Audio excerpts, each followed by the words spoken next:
He's not a pervert. He's very different, isn't he, from mild-mannered Sergeant Lewis? Yeah.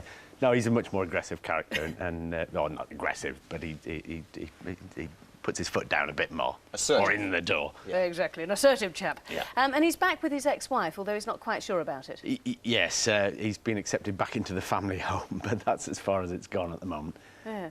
Talking of families, last time I saw you, it's a bit of a name drop coming up, I'm afraid. I last saw you and your family in Santiago in Cuba when me and my sister were getting bladdered, as we called it, on mojitos, which involves a lot of rum. Yeah.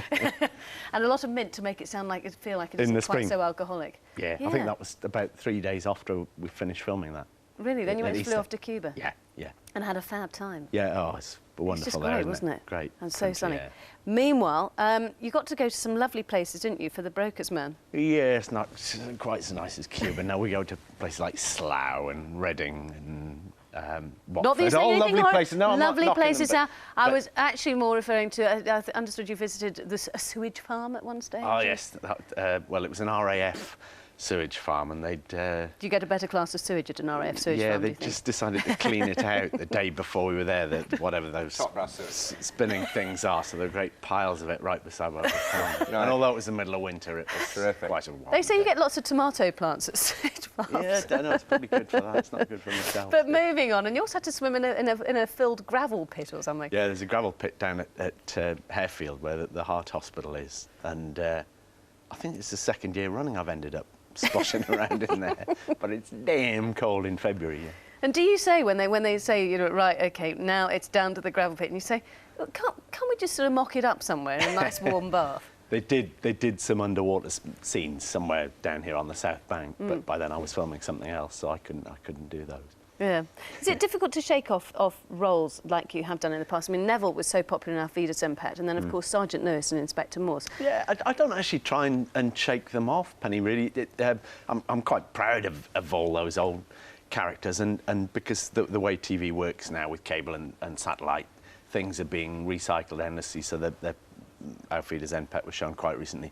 You can't ever shake them off. And as I say, I don't want to. That's what everyone wants to know. Why? What was the real reason for you leaving Morse? Morse, just as you said, I've been doing it for 12 years, and surely I'm allowed to leave. Oh, of course you can. Of course you're allowed to take it, but you're not taking part in the final Morse, are you? No, they've just finished filming one now. The Wench is Dead, which I couldn't do because I'm working in the theatre at the moment. Yeah, that's right. You're doing How I Learned to Drive. How I Learned to Drive, which actually sounds quite sort of innocuous, doesn't it? But it is in fact. Yes, he's another pervert.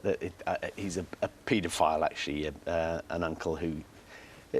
It's worse than it's not as bad, rather, as it sounds. He actually encourages this niece, Helen McCrory's character, and brings her out of herself. But his motives are paedophiliac, or whatever. Yes. Yeah. I mean, do you quite like going onto the stage? Is it, or is it terrifying? I love it. I love it. Except that your body clock's on totally the wrong time to do something like this. But it's no. Well, we find the same thing actually. My body clock is definitely not tuned to do this. You're doing fine, don't worry. You're doing fine. No, it's great because you get to tell the story, the whole story in one hit. You're not coming in and filming 6 minutes worth.